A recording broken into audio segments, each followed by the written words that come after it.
আমরা যুদ্ধানবীর উম্মত। তিনি আমাদেরকে সুফি, সন্ন্যাসী, বৈরাগী, সাধক, ওই ভোটার মানে নির্বাচনে প্রার্থী বানাই যাননি। তিনি নিজের হাতে তৈরি করেছেন একদল যোদ্ধা। মুসলমানরা আজকে কেন পরাজিত হয়েছে? এই পরাজিত হওয়ার মেইন কারণ মুসলমান যুদ্ধ ভুলে গিয়েছে। মুসলমানদের মধ্যে যুদ্ধের আলোচনা নাই, জেহাদের আলোচনা নাই। মুসলমানদের আলেমরা আজকে জেহাদকে ভিন্ন ব্যাখ্যা দিয়েছে। আত্মার বিরুদ্ধে জেহাদ বড় জেহাদ, আল্লাহর গজব পড়েছে। মুসলমানদের আলেমরা আজকে কেতালের কথা বলে না, ভয়ে চাকরি চলে যাবে, মাদ্রাসা চাকরি, মসজিদে চাকরি চলে যাবে, ভয়ে এই টুপিটা আমাদের মাথায় দেওয়া হয়েছে। কিন্তু রাসূলুল্লাহ, সাহাবীরা এই ধরনের টুপি মাথায় দিয়েছেন কি না ইতিহাসে আমি পাই না। তারা লোহার হেলমেট, আজকে অনেকটা 5 কল্লি টুপি, আমাকে শর্ম নাই, ওরা পরে 5 কল্লি টুপি। লোহার হেলমেট গুলো কিন্তু এরকম ছিল, কোপ দিলে যেন পিছলা হয়ে পড়ে যায়, মাথা যেন না ঢোকে। উম্মতে মুহাম্মদের হাতে রাসূলুল্লাহ কখনো তসবিহ ছড়া ধরিয়ে দিয়ে যান নাই, তলোয়ার দিয়ে গেছেন। এই জন্য বইয়ের নাম হলো দ্য সোর্ড অফ আল্লাহ, আল্লাহর তলোয়ার। নবী কি করেছেন আপনি সিরাতে ইবনে ইসহাক পড়ে দেখেন, নবী কি করেছেন তখন আপনি পাবেন। লড়াই করেছেন, যুদ্ধ করেছেন, সেনাপতি বানিয়েছেন। তৎকালীন 9 বছরের দুর্ধর্ষ যুদ্ধের ফলে তিনি জাজিরাতুল আরবে আল্লাহর দ্বীন প্রতিষ্ঠা করেছেন। আপনি সিরাতে ইবনে ইসহাক পড়ে দেখেন, পাবেন যুদ্ধের বিবরণী। তাদের জীবনের উদ্দেশ্য ছিল রণাঙ্গনে শহীদ হওয়া, তাদের জীবনের উদ্দেশ্য ছিল আল্লাহর দ্বীন প্রতিষ্ঠা করা। তাদের সামনে যত বড় আর্মি হোক, তারা সারেন্ডার করেন নাই, একটাও পিছপা হন নাই। প্রায় 140টা সমুদ্র বন্দর মুসলমানদের। বিশ্বের সমস্ত পণ্য রপ্তানির 40% এই এদের বন্দর স্পর্শ করে যায়। তো আমি কথাগুলো এই জন্য বললাম যে এত বিপুল পরিমাণ সম্পদ, এতগুলি রাষ্ট্র, এত জনশক্তি, জনসংখ্যা, তারপরে লক্ষ লক্ষ আলেম, মুফতি, মৌলানা তো আসেনি, লক্ষ লক্ষ মসজিদ, মাদ্রাসা, এই আর মাত্র 27,000 বর্গ মাইলের একটা ক্ষুদ্র ইসরায়েল, সর্বসাকুল্যে ইহুদিদের সংখ্যা 1.5-2 কোটি হবে, এর বেশি হবে না। তাহলে সেখানে প্রযুক্তির কাছে হেরে যাচ্ছে, সামরিক বাহিনীর কাছে হেরে যাচ্ছে। অথচ মুসলমানদের সম্মিলিত রাষ্ট্রগুলির সামরিক বাহিনী আছে 1 কোটির উপরে, আর জনসংখ্যা তো 200 কোটি বললামই। সংক্ষিপ্ত পরিসংখ্যানটা এই জন্য বললাম যে এই বিপুল শক্তি, জনসংখ্যা, সম্পদ নিয়েও মুসলমানরা কেন পরাজিত, এটার উত্তর পেতে হলে একটু চিন্তা করতে হবে। তো আমাদের আন্দোলনের প্রতিষ্ঠাতা ইমামুজ্জামান জনাব মোহাম্মদ বাইজিদ খান পন্নী, তিনি এক কথায় উত্তর দিয়েছেন যে ইসলামটা এখন চলছে ওটা আল্লাহ রসুলের ইসলাম নয়। আল্লাহ রসুলের প্রকৃত ইসলাম, যে ইসলামটা তিনি প্রতিষ্ঠা করে গেছেন, ওনার সাহাবিদেরকে শিক্ষা দিয়েছেন, ওনার সাহাবিরা যে ইসলামটা রক্ত দিয়ে, খেয়ে না খেয়ে, যুদ্ধ করে প্রতিষ্ঠা করে গেলেন, এই ইসলামটা গত কয়েক শতাব্দী ধরে বিকৃত হতে হতে আজকে একেবারে সম্পূর্ণ অপোজিট, ঠিক উল্টা। আল্লাহ রসুলের ইসলামের একেবারে উল্টা একটা ইসলাম। সেটা কিভাবে, কেমনে, সেটা আমাদের সমগ্র বক্তব্যের মধ্যে আছে। আমি বিভিন্ন সময় বক্তব্য দিয়েছি, আমাদের বই পুস্তকের মধ্যে আছে। যারা পড়বেন তারা জানবেন যে সেই প্রকৃত ইসলাম হারিয়ে গেছে। আজকে আমি আমাদের ইমামুজ্জামান, এটা ওনার জীবদ্দশায় উনি ইংরেজিতে বইটা লিখছেন, দ্য লস্ট ইসলাম, হারিয়ে যাওয়ার সেই ইসলাম। সেই ইসলামটা কেমন ছিল এখানে তিনি বিবরণী দিয়েছেন। আর আমি যে বিষয়টা নিয়ে উল্লেখ করব সেটা হলো দ্য সোর্ড অফ আল্লাহ। এই বইটা যারা পড়েননি তারা রাসূল পাক সাল্লাল্লাহু আলাইহি সাল্লামের সাহাবীদের আকীদা, তাদের ইসলাম সম্পর্কে কনসেপ্ট, তাদের ইসলামের উদ্দেশ্য সম্পর্কে ধারণা কি ছিল, রাসূল নিজ হাতে কাদেরকে তৈরি করেছেন, বিশ্বের তৎকালীন দুটি সুপার পাওয়ার, রোমান সাম্রাজ্য, পারস্য সাম্রাজ্য, তাদের লক্ষ লক্ষ আর্মি, তাদের 1000 বছর, 1200 বছরের ডাইনেস্টি, খেলাখেলি নয়। তৎকালীন সময়ের প্রশিক্ষিত যোদ্ধারা, তারা এই উম্মতে মুহাম্মদের কাছে তুলার মতো উড়ে গেছে। তাহলে রাসূল নিজ হাতে কি দুর্ধর্ষ কমান্ডার, সেনাপতি, সৈনিক তৈরি করেছেন। এ বইয়ের পরতে পরতে আপনি পাবেন সেই রক্ত হিম করা, রক্তের শিহরণ জাগানো এক একটা অভিযান। এখানে এই বইতে আছে খালিদ ইবনে ওয়ালিদের সঙ্গে ওনার যে সমস্ত কমান্ডার ছিলেন, ওনার অ্যাসোসিয়েট, ওনার জেনারেলরা, কাকা, আদি ইবনে হাতিম, তারপরে হলো জেরার, মুসান্না, এই ধরনের দিগ্বিজয়ী সেনাপতি রাসূলুল্লাহ হাতে তৈরি হয়েছে। অনেক সাহাবী কিন্তু সবাই। সিরাতে ইবনে ইসহাক, রাসূলুল্লাহ জীবনের উপরে বহু বই লেখা হচ্ছে, এখনো হচ্ছে। সুফিবাদী ঘরানার লোকেরাও লিখছেন ওনার জীবনীকে, এমনভাবে লিখেছেন মনে হয় যেন রাসূলুল্লাহ একদল সুফি তৈরি করেছেন, দরবেশ তৈরি করেছেন।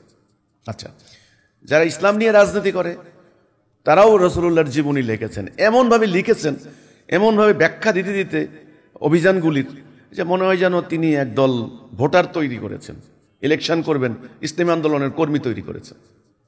ব্যাপারটা কিন্তু এরকম দুর্ভাগ্যজনক। আবার কেউ কেউ লিখেছেন, যেমন আমি একজন ভদ্রলোকের ওনার বই পড়েছি, মিশরের এক ভদ্রলোক হুসাইন হাইকল সাহেব, উনি রাসূলুল্লাহর জীবনী লিখেছেন। আশ্চর্যজনক, ইরাক অভিযানের কারণ হিসেবে তিনি বলেছেন যে মুসলমানদের কৃষকদেরকে ওই পারস্য সাম্রাজ্যের সীমান্তে অবস্থিত কৃষি সম্পদ জমিগুলাকে মানে সম্পদ লুণ্ঠন করে নিয়ে যায়, তারপরে কৃষকদেরকে হত্যা করে অশান্তির মধ্যে রাখে সীমান্ত এলাকায়। তো এই শান্তি স্থাপনার জন্য মানে সীমান্তে মুসলমানদের নিরাপত্তার জন্য খালিদ ইবনে ওয়ালিদকে পাঠানো হয়েছে। দেখেন, আমি হাইকল সাহেবের বইতে পড়েছি। মানে ইসলামের কেতালের উদ্দেশ্য কি, ইসলামের জেহাদের উদ্দেশ্য কি, জেহাদ যে আক্রমণাত্মক আল্লাহর দ্বীন প্রতিষ্ঠার জন্য কেতাল করার নির্দেশ আল্লাহ দিয়েছেন, রাসূলুল্লাহ শিক্ষা দিয়েছেন, এই টোটাল এই শিক্ষাটা ওখানে আমি পাইলাম না। আমি কিন্তু রাসূলুল্লাহর জীবনীর উপরে নানান ধরনের বই পড়েছি আলহামদুলিল্লাহ। আমার এই অল্প বয়সে আমি বিভিন্ন ধরনের বই পড়েছি, মানে এক ধরনের বই পড়লে আপনি বুঝতে পারবেন।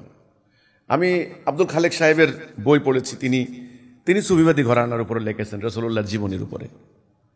সেখানে একটা তথ্য আমরা পেয়েছি যে, যেমন ধরেন আমরা মুস্তফা হুসাইন সাহেব, ওনার বইতে উনি আরেকটা স্টাইলে একটা বই লিখেছেন। সেখানে আমরা পেয়েছি রাসূলুল্লাহর ইন্তেকালের পরে ওনার ঘরের মধ্যে 9খানা তলোয়ার পাওয়া গিয়েছে। ওই তথ্যটা ওখানে আছে। রাসূলুল্লাহর জীবনীর উপরে একেবারে প্রথম দিকের বই ইবনে ইসহাক, এরপরে ইবনে হিশাম, এটা হিজরি 80 শতকের মধ্যেই কিন্তু ওনার এ বই লেখা শুরু। ওনার দাদা পরদাদা এনারা কিন্তু বেসিক্যালি খ্রিস্টান ছিলেন। পরে যখন ঈমান আনলেন, এর তো তখন তো রাসূলুল্লাহর সময় কেউ ইহুদি ছিল, কেউ খ্রিস্টান, কেউ পেগান, কেউ মূর্তি পূজক, কেউ অগ্নি উপাসক, এই নানান ভাব থেকেই তো একটা উম্মাহ তৈরি হয়েছে। তো এনারাও কিন্তু ওনার দাদা বাবা এনারাও কিন্তু খুবই ঐতিহাসিক মানুষ ছিলেন। তো ইনি বেসিক্যালি একজন ঐতিহাসিক ছিলেন। তো আমার কথাটা হচ্ছে এই, রাসূলুল্লাহর জীবনীর উপরে লেখা এই যাবৎকালের যত বই, এটাকে বলা হয় সিরাত গ্রন্থ। এটা হলো সবচাইতে প্রাচীন, সবচাইতে অকাট্য দলিল, সবচাইতে প্রাইমারি দলিল রাসূলুল্লাহর জীবনীর উপরে। আপনি এই বইটা পড়েন, এ বইয়ের মধ্যে দেখবেন অনর্থক অহেতুক কোনো কিছুই নিয়ে আপনি খুব ব্যাখ্যা বিশ্লেষণ পাবেন না। এটা পরতে পরতে পাতায় পাতায় একজন যোদ্ধানবীর জীবনী, এটা যুদ্ধের কাহিনী। আপনি যদি বলেন যে এটা সামরিক বাহিনীর একটা বই, এটা বললে কোনো অত্যুক্তি হবে না। রাসূলুল্লাহর যুদ্ধের স্ট্র্যাটেজি কি, কৌশল কি, চুক্তি কিভাবে করেছেন, শত্রুকে তিনি কিভাবে পরাস্ত করেছেন, শত্রু কিভাবে ধোঁকা খেয়েছে, শত্রুকে কিভাবে সামনের দিক থেকে পিছন দিক থেকে হামলা করা হয়েছে, মানে লাইন বাই লাইন আপনি শুধু পাবেন। এই বইটা পড়লে সিরাতে রাসূলুল্লাহ ইবনে ইসহাক, আমাদের মাদ্রাসাগুলিতে আমার কোনো অভিযোগ নাই, আমার কথা হলো ওনারা মাসলা মাসাইল পড়াচ্ছেন, মাসালা, নামাজের মাসালা, রোজার মাসালা, হজের মাসালা, ওজুর মাসালা, গোসলের মাসালা, মাসাইল ওকে পড়াচ্ছেন পাক্কা মুসলমান হওয়ার জন্য, ভালো মুসলিম হওয়ার জন্য, ফরেজগার মুসলিম হওয়ার জন্য। আরে ভাই, ইসলামের উদ্দেশ্যটা কি সেটা তো আপনি বুঝবেন। উদ্দেশ্য না বুঝে আপনি পাক্কা মুসলমান হতে যাবেন, লাভ হবে না। উদ্দেশ্য তো, ইসলামের উদ্দেশ্য হচ্ছে এই যে আল্লাহর দেওয়া বিধান, দ্বীনুল হক, এটা মানব জীবনে কার্যকরী করে, প্রতিষ্ঠা করে, এটাকে স্টাবলিশড করে, কায়েম করে, মানুষের জীবন থেকে যাবতীয় অন্যায় নির্মূল করা, মানুষ যেন দরজাগুলো ঘুমাতে পারে। আমরা দেখলাম গতকালকে গাজীপুরে একজন সাংবাদিক ওই ছিনতাইকারীদের একটা ফটো তুলেছে বা ফেসবুকে দিয়েছে, বাস প্রকাশ্যে তাকে কুপিয়ে জবাই করে হত্যা করেছে, আরেকজনকে পাথর দিয়ে থেতলিয়ে তাকে হত্যার চেষ্টা করেছে। এই হচ্ছে এই সমাজটা। সাংবাদিকরা এখন মেসেজ পাইয়া গেছে যে এই দেশে এখন ছিনতাইকারী চোর ডাকাইতের রাজত্ব চলছে। এখন এসব কথা করলে তো মানে সাহেবরা নাকশ হয়ে যাবে না। সাংবাদিকরা মেসেজ পাইয়া গেছে, এখন আর কেউ আর চুরি ডাকাতি ছিনতাই নিয়ে আর নিউজ করবে না। ব্যাপারটা কিন্তু এরকম। তো এই রকমের অশান্তি, অন্যায়, অবিচার যেন না হয়, সেজন্য আল্লাহ সুবহানাহু ওয়া তাআলা আল্লাহ দ্বীন পাঠালেন। এখন এই দ্বীনটাকে প্রতিষ্ঠা করতে হবে না? সে প্রতিষ্ঠা করার জন্যই আল্লাহ জেহাদের নির্দেশ দিলেন, কেতালের নির্দেশ দিলেন, যুদ্ধ করো, জেহাদ করো। সে জেহাদ করার জন্য একটা বাহিনীর তৈরি করলেন রাসূলুল্লাহ। সে বাহিনীর নাম আপনি সামরিক বাহিনী বলতে পারেন, একটা মিলিটারি, একটা আর্মি। প্রত্যেকটা সদস্য ছিলেন এক একটা সোলজার, সৈনিক।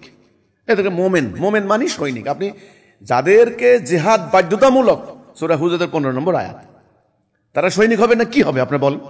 তারা সৈনিক। ঘরে ভাত নাই কিন্তু তলোয়ার ঠিক আছে, গায়ে ঠিক মতো কাপড় নাই কিন্তু বল্লম রেখে চলছেন, সঙ্গে বল্লম নিয়ে চলছেন। রাসূল যুদ্ধ জাতি তৈরি করেছেন। এই যে মসজিদে জুমার নামাজ কায়েম করেন, ইমাম সাহেবের পিছনে একটা জায়গা থাকে, এটার নাম দেওয়া হয়েছে মেহরাব। মেহরাব প্রত্যেকটা মসজিদে দেখবেন পশ্চিম দিকে মসজিদের মূল কাঠামো থেকে ঠেলা একটা জায়গা, একটা কামরার মতো জায়গা, এটার নাম দিয়েছে মেহরাব। মেহরাব মানে হার্ব থেকে যুদ্ধের অস্ত্র রাখার জায়গা। তাইলে নবী করিম সাল্লাল্লাহু আলাইহি ওয়াসাল্লাম কি তৈরি করলেন? যোদ্ধা তৈরি করলেন, ওয়ারিয়র, সৈনিক, সোলজার, কমান্ডার। কি জন্য? আল্লাহর দ্বীনটাকে প্রতিষ্ঠা করার জন্য। এই জন্য কোরআনে বহু আয়াত আছে, যুদ্ধ ফরজ, যুদ্ধ ফরজ, যুদ্ধ ফরজ। তো আমি যেটা বললাম যে সিরাতে ইবনে ইসহাক মাদ্রাসার আলেমরা আপনারা এটা পড়ান, আপনাদের স্টুডেন্টদেরকে পড়ান, ঠিক আছে? তারা জানুক রাসূল কে ছিলেন। একেবারে রাসূলের জীবনের উপর মোটামুটি পরবর্তীতে 200-300 বছর পরে হাদিস সংকলন শুরু হয়েছে। এই হাদিসের মধ্যে জাল হাদিস, যায়িফ, ভুয়া হাদিস প্রচুর হয়েছে মোটামুটি। তবুও আমাদের ইমামুজ্জামান বলেছেন, এই ইবনে ইসহাক সাহেব তিনি যখন শুরু করলেন তবুও কিছুটা আসছে মোটামুটি রাসূলুল্লাহর জীবনের উপর, প্রাইমারি ওনার জীবন বিধান। আপনি বইয়ের লাইনে লাইনে আপনি পাবেন একজন যোদ্ধা নবীর জীবনী, একজন সংগ্রামী নবীর জীবনী, যার সাহাবীদেরকে তিনি রণাঙ্গনে শত্রুর মোকাবেলা করার জন্য তুমুল উদ্বুদ্ধ করে শহীদ হওয়ার জন্য নিয়ে গেছেন। এবং আপনি পাবেন এখানে রাসূলুল্লাহর সাহাবীদের জীবনের উদ্দেশ্যই ছিল আল্লাহর রাস্তায় শহীদ হওয়া। তারা প্রার্থনা করতেন কিভাবে আল্লাহর রাস্তায় শহীদ হবেন। এবং আপনি এখানে পাবেন পুরো উম্মাহ, নারী, শিশু, বৃদ্ধ সবাই মিলে আল্লাহর কাছে দোয়া করতো যে আল্লাহ আমাদেরকে রণাঙ্গনে শহীদ করো। উদ্দেশ্য কি? উদ্দেশ্য হলো দিন প্রতিষ্ঠা। ওনারা বুঝতে পেরেছেন ইসলামের উদ্দেশ্য কি, ইসলামের আকীদা কি, আল্লাহ রাসূলের কেন আগমন হয়েছে, দিনের উদ্দেশ্য কি, এটা পরিষ্কার। তো এই আমার কথা হলো ইবনে ইসহাক পাবেন যুদ্ধের কাহিনী। এখানে অন্তত পক্ষে শরিয়া গাজওয়া মিলে প্রায় অন্তত 50টিরও অধিক যুদ্ধের বিবরণী সন্নিবেশিত করা হয়েছে, ছোটখাটো ছোট বড় সবগুলো মিলিয়ে। অসাধারণ। মানে তাহলে রাসূলুল্লাহর জীবনীর প্রথম জীবনী গ্রন্থ, যেটা একেবারে 80 হিজরিতে লেখা শুরু হয়ে গেছে 100 বছরের মধ্যে। তাহলে এই যে জীবনী গ্রন্থ, এটা পড়লে আপনি বুঝবেন একজন যোদ্ধা নবীর, আমরা যোদ্ধা নবীর উম্মত। তিনি আমাদেরকে সুফি, সন্ন্যাসী, বৈরাগী, সাধক, ওই ভোটার মানে নির্বাচনে প্রার্থী বানাই যাননি। তিনি নিজের হাতে তৈরি করেছেন একদল যোদ্ধা। ক্লিয়ার? তাহলে রাসূলুল্লাহর জীবনীর উপরে, সিরাত গ্রন্থের উপরে লেখা একদম প্রাইমারি গ্রন্থ সিরাতে ইবনে ইসহাক। ইবনে ইসহাক। আচ্ছা, এরপর আমি যে বইটা বলবো, দ্য সোর্ড অফ আল্লাহ, যেটা নিয়ে আমি শুরুতেই বলেছিলাম, এটা হলো একজন সাহাবীর অভিযানের উপরে, খালিদ ইবনে ওয়ালিদের উপরে লেখাটা। দেখেন কত মোটা বই, খেলাখেলি নয়। এই খালিদ ইবনে ওয়ালিদের এই বইটা যদি আপনি পড়েন, এটা লাইনে লাইনে শিহরণ জাগানো। আপনি কখনো উদ্বুদ্ধ হয়ে যাবেন, কখনো এক্ষুনি আপনি রণাঙ্গনে ছুটে যাওয়ার জন্য পাগল পারা হয়ে যাবেন, আপনার রক্তে আগুন ধরিয়ে দিবে এই বইটা যদি আপনি পড়েন সত্যিকার অর্থে। আমি কিন্তু বইয়ের বিজ্ঞাপন দিতে আসি নাই, আমি কিন্তু আমাদের আজকের এই উম্মাহ কোন বই পড়ে, কোন বইগুলি পড়ে আমাদের উম্মাহ, এই নামাজের সওয়াব, রোজার সওয়াব, হজের সওয়াব এগুলি পড়ে। কিন্তু খালিদ ইবনে ওয়ালিদ কয়জনে পড়ে আমি জানি না। খালিদ রাসূলুল্লাহর একদম সরাসরি সাহাবী, কেউ বলতে পারবেন না উনি তাবিন, তাবিন, ওনার শিক্ষার মধ্যে এই হইছে ওই হইছে, এটা বলতে পারবেন না কেউ। উনি ঈমান আনছেন খন্দকের যুদ্ধের পরে। আপনারা জানেন যে উনি কিন্তু জন্মগতভাবেই ওনার ফ্যামিলি কিন্তু যোদ্ধা পরিবার। উনি শুরুতে ইসলামের বিরোধিতাকারী ছিলেন, বিরোধিতা করেছেন। ওনার সঙ্গে ওনার বিশিষ্ট বন্ধু আমর ইবনুল আস, আবার ওই যে আবু জাহেলের ছেলে ইকরামাও আসলো, এরা কিন্তু একটা গ্রুপ। আচ্ছা, তো এরা রাসূলুল্লাহর সঙ্গে যুদ্ধ করেছে। এখন বুঝেন এদের হামলা কি মারাত্মক ছিল। রাসূলুল্লাহ সাহাবীরা সেগুলো মোকাবেলা করেছেন। উহুদ যুদ্ধে তো যে ভয়ঙ্কর বিপর্যয়টা হয়েছিল, এটা কিন্তু খালিদের রণকৌশলের কারণে। খালিদ রাদিয়াল্লাহু আনহু তখন কাফের ছিলেন, কাফেরদের মানে সেনাবাহিনীর কমান্ডার ছিলেন, তিনি পিছন থেকে এসে অ্যাটাক করছেন, সে ঘটনা আপনারা জানেন। তো যাই হোক, যখন খন্দকের যুদ্ধ হইল তখন কিন্তু প্রায় 1 মাসের বেশি অবরুদ্ধ করে রাখছিল আবু সুফিয়ানের নেতৃত্বে কাফের বাহিনী, সম্মিলিত বাহিনী। এটার জন্য একটা সূরাও আছে আহজাব। আহজাব মানে সম্মিলিত সামরিক শক্তি। সেখান থেকে যখন আবু সুফিয়ানরা পালায়ে গেল, কিছু করতে পারলো না, তখন ওনার মনের ভিতরে পরিবর্তন আসা শুরু হয়েছে খালিদ ইবনে ওয়ালিদের, যে এই তো সত্য, মহাসত্য। আমরা এত করে তাকে নিশ্চিহ্ন করার চেষ্টা করলাম, এত অভিযান করলাম, এত হামলা করলাম তাকে মারার জন্য, কিছুই করতে পারলাম না। প্রকৃতি, আল্লাহ, তারা কিন্তু আল্লাহ বিশ্বাস করত, আল্লাহ বিশ্বাস করতো, কিন্তু শিরিক করতো, সেটা অন্য আলোচনা। তাহলে আল্লাহ তো তাহলে মুহাম্মদ সাল্লাল্লাহু আলাইহি ওয়াসাল্লামের পক্ষে না, আর বিরুদ্ধে চলে না। এই লোক যা বলে সত্য বলে, ওনার সঙ্গে আল্লাহ আছেন। শেষ পর্যন্ত ওনার মানে দোস্ত মানে এই আমর ইবনুল আস, দুইজনে গিয়ে মদিনায় ঈমান আনার জন্য রাসূলুল্লাহ দরবারে হাজির হলেন। খালিদ ইবনে ওয়ালিদ সরাসরি হাত বাড়িয়ে বলছেন যে আমি বলছি আশহাদু আল্লা ইলাহা ইল্লাল্লাহ। এই যে ঈমান আনলেন খালিদ, সেদিন থেকে খালিদের তলোয়ার ইসলামের শত্রুদের বিরুদ্ধে এই যে উঠল, এই তলোয়ার আর নামে নাই। খালিদের সঙ্গে এই যে ইকরিমা, এনারা সবাই পরবর্তীতে পর্যায়ক্রমে যোগ দিলেন, উম্মতে মুহাম্মদীতে শামিল হলেন, রাসূলুল্লাহ সাহাবী হয়ে গেলেন। এইবার আমার কথা হলো এই, আপনি এই বইটা যখন পড়বেন তখন আপনি বুঝবেন যে একটা যোদ্ধা জাতি রাসূলুল্লাহ কিভাবে তৈরি করেছেন, কিভাবে তৈরি করেছেন। মুতার যুদ্ধে ওনার 9খানা তলোয়ার ভেঙেছে, 9খানা তলোয়ার মুতার যুদ্ধে। এরপরে আপনি একটার পর একটা, আপনার হলো ইয়ামামার যুদ্ধ, সবচেয়ে ভয়ঙ্কর যে যুদ্ধ, রাসূলুল্লাহর ইন্তেকালের পরপরই কিন্তু এই ঘটনা শুরু হয়েছে, যে ভণ্ড নবীরা তৎপরতা শুরু করে দিয়েছে উম্মতে মুসলিমার বিরুদ্ধে, উম্মতে মুহাম্মদের বিরুদ্ধে। ওই ইয়েমেন ইয়ামামার প্রান্তরে যে মানে ইয়েটা হয়েছিল, সেখানে 800 হাফেজ কোরআন শহীদ হয়েছেন ঐতিহাসিকদের ভাষ্য মোতাবেক। সেই যুদ্ধ ভয়াবহ যুদ্ধ। এই যুদ্ধের কমান্ডার ছিলেন খালিদ ইবনে ওয়ালিদ। বহু সাহাবীও শহীদ হয়েছেন। সেই আম্মারা, এই যে উম্মে আম্মারার বিখ্যাত উম্মে আম্মারার কথা বলা হয়, সেই আম্মারা রাদিয়াল্লাহু তাআলা আনহা, ওনার হাত কাটা হয়েছে, পা কাটা হয়েছে। সেই ঘটনায় উম্মে আম্মারা, ওনার মা, আম্মারার মা, সেদিন তিনি দেওয়াল টপকিয়ে তিনি সেই ওই দুর্গের দরজা খুলে দিয়েছিলেন। নারী সাহাবী, নারী যোদ্ধা। খালিদ ইবনে ওয়ালিদ না পড়লে আপনি বুঝতে পারবেন না এটা। যিনি লিখেছেন পাকিস্তানের জেনারেল, লেফটেন্যান্ট জেনারেল এ আকরাম, এই ভদ্রলোক সম্পর্কে আমি সামান্য যতটুকু পড়েছি, সাংঘাতিক ইসলাম সম্পর্কে ওনার গবেষণা করার দুর্নিবার আকর্ষণ। আমি আল্লাহর কাছে খাস করে দোয়া করি, আল্লাহ যেন এই ভদ্রলোকরে মানে যাজা দান করেন, উত্তম যাজা দান করেন। এটা হলো কথা, এটা আমার আত্মা থেকে দোয়াটা আসে, মানুষ দোয়া আসে আত্মা থেকে। এই ভদ্রলোক পাকিস্তানের সেনাবাহিনীতে থাকা অবস্থায় তিনি দেখেছেন খালিদের যুদ্ধবিদ্যা নিয়ে পড়ানো হচ্ছে। জানেন আপনারা যে ব্রিটিশদের সবচেয়ে একসময় ব্রিটিশ সাম্রাজ্যবাদ প্রায় দুনিয়ার বিশাল অঞ্চল তারা কবজা করেছিল। ব্রিটিশের সামরিক একাডেমির নাম সেন্ট হার্টস, খুব বিখ্যাত সামরিক একাডেমি। সাংঘাতিক ভয়ঙ্কর কঠিন যুদ্ধবিদ্যা শেখানো হয় সেখানে। খালিদ ইবনে ওয়ালিদের যুদ্ধের মানে রণকৌশল সম্পর্কে পড়ানো হয়। সেন্ট হার্টস মানে হলো ব্রিটিশ রয়্যাল মিলিটারি একাডেমি। তখন তিনি আগ্রহী হয়েছেন যে এই মুসলিম যোদ্ধার জীবনী আমি কিভাবে সংগ্রহ করতে পারি। মজার ঘটনা হচ্ছে কি জানেন, পাকিস্তানের কোনো মাদ্রাসায়, আমাদের মাদ্রাসাগুলি তো পরে হয়েছে, পাকিস্তানের কোনো মাদ্রাসায় তিনি খালিদ ইবনে ওয়ালিদের উপর কোনো প্রামাণ্য গ্রন্থ খুঁজে পান নাই। শেষে তিনি বৈরুত সফর করেছেন, তিনি জর্ডান সফর করেছেন, ওই যে মধ্যপ্রাচ্যের যে অঞ্চলগুলিতে, সিরিয়া সফর করেছেন, তিনি ইরানও গিয়েছেন, তিনি মানে ইয়েমেনও গিয়েছেন, প্রত্যেকটা, এবং মানচিত্র তৎকালীন কিছু মানে বর্ণনার হেরফের হয়েছে, তিনি সেগুলি মিলিয়ে দেখেছেন। সমস্ত ঐতিহাসিক গ্রন্থাবলী, মাগাজি শরীফ, অন্যান্য সমস্ত গ্রন্থাবলী কালেকশন করেছেন। ইবনে ইসহাকের রেফারেন্স তিনি প্রচুর দিয়েছেন।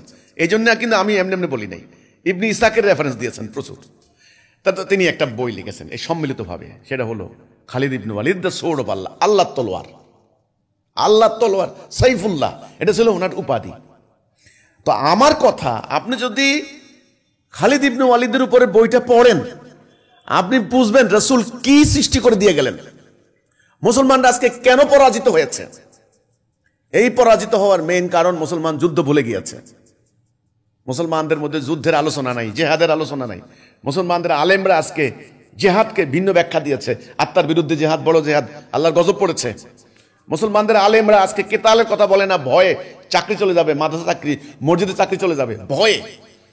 মুসলমানরা যখন ব্রিটিশের কাছে পরাজিত হয়েছে, সাম্রাজ্যবাদী ব্রিটিশ সাম্রাজ্যবাদের কাছে, তখন মুসলমানদের গৌরব শেষ হয়ে গেছে, মুসলমানদের শাসন ক্ষমতা শেষ হয়ে গেছে, মুসলমানদের ইতিহাস ঐতিহ্য তারা মুছে দিয়েছে, মুসলমানদেরকে একেবারে চাষা বুসা নিরক্ষর অজ্ঞ জনগোষ্ঠীতে পরিণত করেছে ওরা। সেই শিক্ষা ব্যবস্থা ব্রিটিশরা দিয়েছে, মাদ্রাসা প্রতিষ্ঠা করেছে।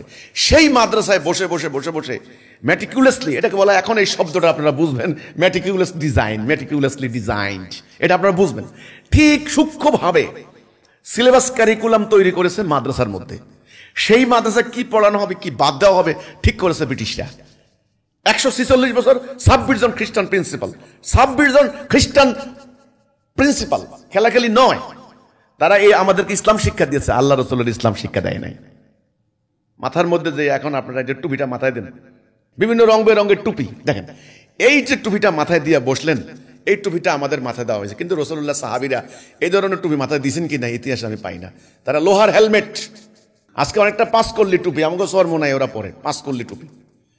লোহার হেলমেট গুলো কিন্তু এরকম ছিল, কোপ দিলে যেন পিছলা হয়ে পড়ে যায়, মাথা যেন না ঢোকে।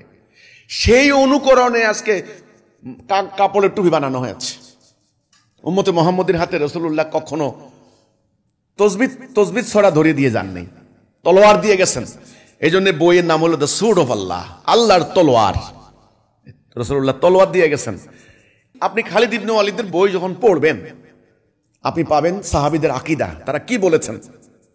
তারা যখন রণাঙ্গনে অবতীর্ণ হয়েছেন, রোমান সৈন্যরা বলেছিল, রোমান সেনাপতি পারস্যটা কোনো পাত্তাই দিত না।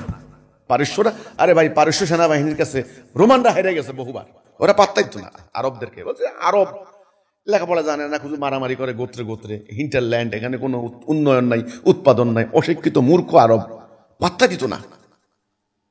বলছে তোমরা আসছো আমাদের সাথে যুদ্ধ করতে, তোমরা জানো আমাদের সেনাবাহিনী কত? এই কথোপকথনগুলি পাবেন আপনি এখানে। এই তোমাদেরকে কিছু দিয়ে যাব, বুঝছি তোমরা অভাবী অনটনে আসো, আরবরা পেটে ভাত নাই, তোমরা দুঃখে যন্ত্রণায় আসো, ক্ষুধার জ্বালা বাইরে হয়েছো, তাই না? তো কিছু স্বর্ণ মুদ্রা নিয়ে যাও, খামাখা মারা যাবে আমাদের হাতে। তারা বুক টান টান করে বলেছিল, বললাম একেবারে তরবারে ওই যে দামি কার্পেটকে ছিদ্র করে বললাম খাড়া করে বলছে, এই আমরা উম্মতে মুহাম্মাদী, আমরা রাসূলুল্লাহর হাতে বায়াত নিয়েছি, আমরা অজ্ঞ ছিলাম, আমরা মূর্খ ছিলাম, ওকে, অজ্ঞতার অন্ধকারে আমরা ছিলাম, আমাদের মধ্যে নবী ছিলেন না, রাসূল ছিলেন না। আজকে তিনি আমাদের মধ্যে আবির্ভূত হয়েছে, আজ আমরা অন্য, আজ আমরা ইমানের আলোয়, আজকে আমরা আলোকিত। ইমান আনো, তুমি আমাদের ভাই। ইমান না আনবা, ক্ষমতা ছাড়াও আমরা আল্লাহর দিন প্রতিষ্ঠা করবো, আর যদি না ছাড়াও কেতাল হবে। হো হো করে হাসছে, টিটকারি করছে, পাগল কোথাকার। দেখো তোমরা আমাদেরকে ভয় দেখাইবে না, আমরা আমাদের স্ত্রী পুত্র আল্লাহর রাস্তা উইল করে দিয়ে আসছি, আমরা শহীদ হওয়ার জন্য আসছি। ময়দানে দেখা হবে, মোকাবেলা হবে, কার তলোয়ারে কত তেজ। বইয়ের উপর আমার কিছু কথা আর কি, এলে আপনি বুঝতে পারবেন যে উম্মতে মুসলিমের আকীদা কি ছিল। আরেকটা বই আছে, the conquest of north Africa, north Africa বিজয়ের কাহিনী। সেখানে আপনি পাবেন আরেকজন সাহাবী, হযরত আবু উবাইদা, উনি কমান্ডার, উনি বলছিলেন যে আমরা বেঁচেই আছি আল্লাহর রাস্তায় যুদ্ধ করার জন্য। সেখানে পাওয়া যাবে উকবা বিন নাফে, ওই বইতে, the conquest of north Africa. এগুলো তো মাদ্রাসা পড়ায় না। সেখানে আপনি পাবেন উনি আপনার ঘোড়া দাবড়ায় উত্তর আফ্রিকা জয়লাভ করতে করতে করতে করতে উনি ওই যে আটলান্টিকের তীর, ও তো আটলান্টিক সাগর, আপনারা জানেন যে আফ্রিকার যে কাসাব্লাঙ্কার পরেই মানে আটলান্টিক সাগরের ঢেউ এসে মানে আষাঢ় খায়, ওখানে তিনি ঘোড়া নামাই দিলেন। তখন ওই টাইমে উত্তর আমেরিকা, দক্ষিণ আমেরিকা, মধ্য আমেরিকা, এসব আমেরিকার সম্পর্কে ধারণা ছিল না যে ওই পারে যে আরেকটা আমেরিকা আছে। তিনি আসমানের মানে দিকে দুহাত তুলে বললেন যে আল্লাহ, তোমার জমিন যদি প্রশস্ত হতো, সেখানে নিয়ে যেতাম তাওহীদের কথা, দ্বীনের কথা। তো আমার কথা হচ্ছে যে কি, দ্য সোর্ড অফ আল্লাহ, এই বইটা পড়লে আপনি বুঝবেন যে সাহাবীরা যুদ্ধানবী ছিলেন। বিশ্বের তৎকালীন দুইটি সুপার পাওয়ার, রোমান সাম্রাজ্য, পারস্য সাম্রাজ্যের সে সময়ের দুর্ধর্ষ যোদ্ধাদেরকে, কমান্ডারদেরকে, সেনাপতিদেরকে তারা কিভাবে ইঁদুরের মতো, ইঁদুর বিড়ালের মতো তারা পরাজিত করেছে, কল্পনা করা যায় না। এ বইতে আপনি পাবেন খালিদ ইবনে ওয়ালিদের সেই অন্তিম কথাগুলি, যে তিনি বলেছেন ওনার দোস্তকে, ওনার দোস্ত বলছে, মানে একদিন তিনি যখন অসুস্থ, ওনাকে দেখতে গেলেন। দেখতে যাওয়ার পরে তিনি ওনার দোস্ত, ওনার ফ্রেন্ড, ওনার প্রিয় সঙ্গী যাদের সঙ্গে উনি যুদ্ধ করেছেন, তিনি বলেছেন এদিকে আসো। আচ্ছা, ওনার আস্তিন উল্টালেন, উল্টায় বলতে আমার পিঠটা দেখো, দেখে পিঠের কোনো জায়গায় বাদ নাই যে অস্ত্রের আঘাত না লাগছে।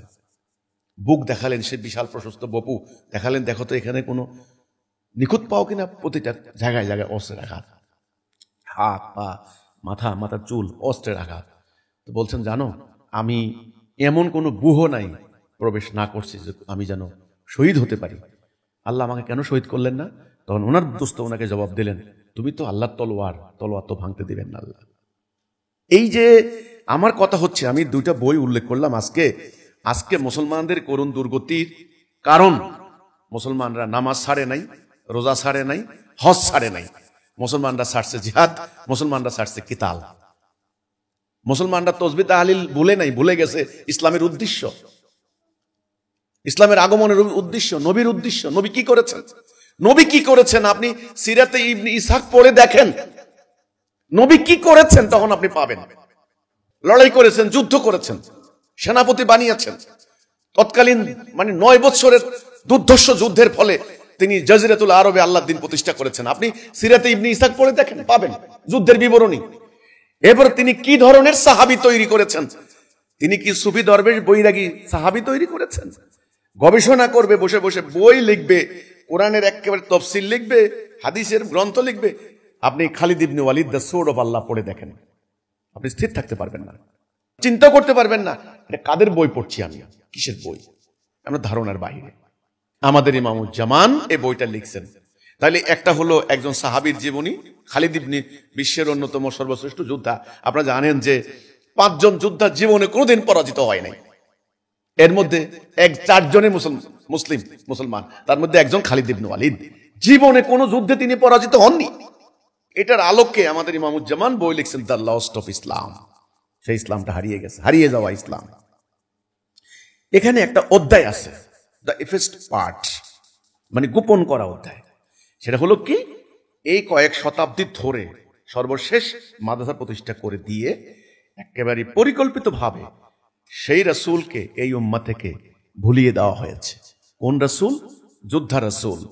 কোন রাসূল? শাসক রাসূল। কোন রাসূল? বিচারপতি রাসূল। যিনি শাসন করেছেন, যিনি বিচার করেছেন, যিনি সেনাপতি হয়েছেন, যিনি সেনাবাহিনী পরিচালনা করেছেন, যিনি যুদ্ধ করেছেন, সেই যোদ্ধা নবী ভুলে দেওয়া হয়েছে। এই বইয়ের মধ্যে আপনি পাবেন ইমামুজ্জামানের লেখা, এটা বইটা ইংরেজি। সেখানে তিনি বলেছেন যে আজকে আমাদের সামনে রাসূলকে উপস্থাপন করা হয়, রাসূল মানুষদেরকে নসিহত করতেন, উপদেশ দিতেন, একটা লম্বা জুব্বা গায়ে দেওয়া একজন দরবেশ কিসিমের মানুষ, এইভাবে উপস্থাপন করা হয়। ফলে আমাদের ধর্মগুরুদের চেহারা সুরত, ওনারা ওই হাদিস দেখে দেখে রাসূলের দাড়ির সাইজ কেমন ছিল ওইভাবে দাড়ি রাখেন, পাগড়ির রং কি ছিল ওই রকম রং পাগড়ি, কেউ সবুজ কেউ সাদা পাগড়ি। পাগড়ির এই যে লেজ, এটারে কি বলে, এই পাগড়ির যে মাথাটা, এটা ডাইন পাশে থাকবে নাকি বাম পাশে থাকবে, ওইটা দেখে দেখে আবার ওই পাশে রাখেন। ডাইন কাতে রসুল ডাইন কাতে শুয়েছেন নাকি বাম কাতে শুয়েছেন। রসুল কি খাওয়ার আগে কি খাইতেন? রসুল মসজিদে ঢোকার সময় কোন পা আগে দিতেন, জুতা পায়ে দেওয়ার সময় কোন পা আগে দিতেন, এটা হাদিস দেখে দেখে দেখে দেখে নিখুঁত ভাবে তারা ফলো করছেন আমাদের আলেমরা। কিন্তু রসুল যে যুদ্ধ করলেন, তিনি যোদ্ধা তৈরি করলেন, এটা আর ওনারা ফলো করলেন না, শিখানো হইল না। তাহলে কি বাদ দেওয়া হলো বলেন? ওনার ওই যে ব্যক্তিগত এগুলা ঠিকই ধরছেন খুব ভালো করে, এটার এই সওয়াব হবে, ওটার আবার অনেক জাল হাদিস বাইর করছেন, এটা করলে এত লক্ষ সওয়াব, এটা করলে এত লক্ষ সওয়াব, এগুলো ম্যাক্সিমাম জাল হাদিস। যেই উদ্দেশ্যে আমি যে বললাম আপনাদেরকে, পবিত্র কোরআন আপনি পড়ে দেখেন, হাজার হাজার আয়াত, হাজার হাজার আয়াত জিহাদ কেতাল, এটা ভুলাই দেওয়া হয়েছে। রাসূলুল্লাহর পুরো জীবনী, সিরাতে ইবনে ইসাম পড়ে দেখেন, যুদ্ধের জীবনী, যুদ্ধ ভুলাই দেওয়া হয়েছে। রাসূলুল্লাহর একজন সাহাবী, যোদ্ধা সাহাবী খালিদ ইবনে ওয়ালিদের জীবনী, এখানে শত শত শত শত হাজার হাজার সাহাবীর আকীদা আপনি পাবেন, একই রকম আকীদা, একই। তাদের জীবনের উদ্দেশ্য ছিল রণাঙ্গনে শহীদ হওয়া, তাদের জীবনের উদ্দেশ্য ছিল আল্লাহর দ্বীন প্রতিষ্ঠা করা। তাদের সামনে যত বড় আর্মি হোক তারা সারেন্ডার করেন নাই, একটাও পিছপা হন নাই। রোমানদের বিরুদ্ধে সংগঠিত হওয়া ভয়ঙ্কর যুদ্ধের মধ্যে শরীরে রক্ত হিম হওয়া যুদ্ধের মধ্যে একটা যুদ্ধ হচ্ছে ইয়ারমুকের লড়াই। এই ইয়ারমুকের লড়াই আপনি পাবেন এখানে ভয়াবহ। শুধু একদিনের তীর নিক্ষেপে শত শত সাহাবীর চোখ চলে গেছে। ওই দিনটার নাম হলো চক্ষু হারানোর দিন। ওই দিনের নাম দেওয়া হয়েছে, মানে সূর্যের আলো পড়তো না, এরকম তীর নিক্ষেপ করছেন। সেই যুদ্ধে আপনি পাবেন এই খালিদ ইবনে ওয়ালিদের বইতে, সেখানে লেখা আছে সাহাবীরা টিকতে না পেরে মেয়েরাও যুদ্ধ করতে গেছে, মেয়েদের তাবু পর্যন্ত চলে এসেছে, মানে পিছু হটতে হটতে। তখন মেয়েরা দেখলো সর্বনাশ, এত পালাবে। মেয়েরা তাবুর খুঁটি নিলেন, তাবুর খুঁটি নিয়ে পাথর ধরলেন, বলে যে যদি আর পিছপা হও আমাদের হাতে তোমাদের মৃত্যু, পালাবে না, সামনে আগাও। এই মেয়েদের ধাওয়া খেয়ে মোমেনরা অনুপ্রাণিত হয়ে আবার হামলা চালিয়েছে। এখানে আপনি পাবেন সেই বিখ্যাত নারী যোদ্ধার জীবনী, খাওলা বিনতে আজওয়ার। খবর আসলো যে খাওলার ভাই দেরার, সেই বিখ্যাত দুর্ধর্ষ যোদ্ধা, ওনাকে বলা হইতো নেকেট ওয়ারিয়র। যোদ্ধার পোশাক হচ্ছে বর্ম, শিরস্ত্রাণ। এটা যাদের মধ্যে নাই, খালি শরীর, খালি, দুই হাতে তলোয়ার, এটাকে বলা হইতো নেকেট ওয়ারিয়র। এরা এতটাই অসৃষ্টি করেছে, এতটাই ত্রাসের সৃষ্টি করেছে রোমান পার্সিয়ান সেনাবাহিনীর ভিতরে। খবর চলে গেছে রাজার কাছে, সম্রাটের কাছে। রোমান সম্রাট অধীর আগ্রহে বসে আছে, স্পেশাল অ্যাসাইনমেন্ট দিয়েছেন, অ্যাসাইন করেছে কিছু লোকরে যে আমি নেকেট ওয়ারিয়রকে দেখতে চাই। শুধু একটা অভিযানে উনাকে হত্যা করার জন্য কয়েকজন একত্রিত হয়েছে। উনি 19 জনকে হত্যা করেছেন এট এ টাইম, 19 জনকে। এত সাংঘাতিক দুর্ধর্ষ যোদ্ধা এই দেরারকে একবার তারা অত্যন্ত কৌশল করে আটক করে নিয়ে গেছে। খবর আসছে তাঁবুতে, ওনার বোন তখন তাঁবুর মধ্যে। ওনার বোন মুখ ঢাকে ফেললেন, বুঝতে না পারে কে নারী কে পুরুষ, এটা নারী না পুরুষ। সবচাইতে দুর্ধর্ষ ঘোড়ায় লাফ দিয়ে উঠলেন, এক হাতে বল্লম নিলেন, আর এক হাতে ঘোড়ার বাম হাতে ঘোড়ার লাগাম ধরলেন। আপনি এই কাহিনীগুলি এখানে পাবেন। এই খাওলা তিনি দুর্দান্ত গতিতে মরুভূমির ধুলা উড়াইয়া তিনি অ্যাটাক করলেন রোমান বা যে বাহিনী ওনার ভাইকে বন্দি করে ঘোড়ার উপর বাইন্ধে নিয়ে যাচ্ছিল। ওই সৈন্যরা, ওরাও কিন্তু দুর্ধর্ষ সৈন্য, রোমান সৈন্য, খুবই সুশিক্ষিত, মানে প্রশিক্ষিত। তখন পিছন তাকিয়ে দেখলো দুর্দান্ত গতিতে একজন সৈন্য আসতেছে, তার মোকাবেলা করার জন্য দাঁড়াইলো, পারলো না। এই নারী সৈন্যের সঙ্গে পারলো না ওরা। সে খাওলা বিনতে আজওয়ার, খাওলা ওদেরকে তাড়িয়ে হত্যা করে নিজের ভাইকে মুক্ত করে নিয়ে আসলেন। নিয়ে আসার পরে তিনি দুর্দান্ত গতিতে ঘোড়া চালাচ্ছেন। তখন খালিদ ইবনে ওয়ালিদ ডাক দিয়া বলছেন, কে হে সেনাপতি, তোমার রণকৌশলে আমি খুশি হয়েছি, তোমার পরিচয় আনভেইল করো, প্রকাশ করো, কে তুমি। আর নয়, যথেষ্ট হয়েছে, যুদ্ধ বন্ধ হয়ে গেছে, আমরা বিজয় লাভ করেছি। তিনি আস্তে আস্তে মুখের নেকাব খুলে ফেললেন, খুলে দেখে যে নারী সৈন্য খাওলা বিনতে আজওয়ার। এটা পাবেন সেই কাহিনী। আমার কথা হলো, বর্তমান ইসলাম একজন খালিদকে বানিয়েছে, একজন নারী খাওলাকে বানিয়েছে, বানায় নাই। কারণ উম্মতে মুহাম্মদের মধ্যে মাদ্রাসা সৃষ্টি করে দিয়ে এই ইসলামটা শিক্ষা দেওয়া হয় নাই। আজকে যে কথাটা বলতে চাই, আমি এই 3টা বই আপনাদের সামনে আনলাম। দ্য সোর্ড অফ আল্লাহ, খালিদ ইবনে ওয়ালিদের জীবনী, লেফটেন্যান্ট জেনারেল এআই আকরাম, আমাদের বাংলাদেশের একজন সামরিক বাহিনীর অফিসার, তিনি এটার অনুবাদ করেছেন। আর হলো সিরাতে ইবনে ইসহাক, রাসূলুল্লাহর জীবনের মানে একেবারে প্রথম দিকে লেখা। তখনও কিন্তু আকীদা বিকৃত হয় নাই, তখনও কিন্তু সেই সংগ্রামের পরিবর্তে আত্মার বিরুদ্ধে জেহাদ, এই জাল হাদিস ঢুকে নাই। ওই বই সমস্ত জেহাদের বই, রণাঙ্গনের রণকাহিনী, রণকৌশলের বই। এরপর আমাদের ইমামুজ্জামান লিখে গেলেন দ্য লস্ট ইসলাম, আসল ইসলাম হারিয়ে গেছে। এখন যে ইসলামটা দেখতে পাচ্ছ, এটা আল্লাহ রাসূলের ইসলাম নয়। 1 কোটি ইহুদির কাছে 200 কোটি মুসলমান গরু ছাগলের মতো কেন মার খাচ্ছে? আশা করি বুঝতে পারছেন। মিয়ানমারের এই আরাকান আর্মির সংখ্যা মাত্র 10,000, আর মুসলমান পালিয়েছে 22 লাখ। 22 লাখ। এদেরকে ইসলামের আকীদা দেয় নাই, এদেরকে রণবিদ্যা শিখায় নাই, এদেরকে মুজাহিদ বানায় নাই। এদের কে বানাবে? কে? এখন যে ইসলামটা চলতেছে, এই ইসলাম আল্লাহ রাসূলের ইসলাম নয়। আমি আবার বলছি, আল্লাহ রাসূল যোদ্ধা তৈরি করেছেন, আর এই ইসলাম কাপুরুষ তৈরি করে। আল্লাহ রাসূল ঐক্যবদ্ধ করেছেন, আর এই ইসলাম মানুষদেরকে টুকরা টুকরা করে। আল্লাহ রাসূল শাসক বানিয়েছেন, আর এই ইসলাম পরাজিত গোলাম অন্যের কাছে সারেন্ডার করা শিখায়। এটা আল্লাহ রাসূলের ইসলাম নয়। এই ইসলাম যতদিন প্র্যাকটিস করবেন, ততদিন ইহুদির কাছে মার খাবেন, হিন্দুর কাছে মার খাবেন, বৌদ্ধের কাছে মার খাবেন, খ্রিস্টানের কাছে মার খাবেন, কমিউনিস্টের কাছে, মানে যার পায়ের কাছে আছে তার লাথি খাবেন আর মার খাবেন। রাসূলুল্লাহ সাহাবীদের এই জিল্লতির জীবন ছিল না। তো আশা করি বুঝতে পারছেন। আমি অনুরোধ করব এই বইগুলি আপনারা পড়েন, দৃষ্টিটা খুলুক, এটা জানেন আল্লাহ রসুল কি তৈরি করেছেন, সাহাবীরা কি তৈরি করেছেন, আল্লাহ রসুল কি করেছেন, সাহাবীরা কি করেছেন, আমরা যেন সে কাজটা করি। আসল কাজ, মৌলিক কাজ, বুনিয়াদি কাজ, সেটা হচ্ছে কি? সংগ্রাম করে আল্লাহ দেওয়া দ্বীন প্রতিষ্ঠা করা।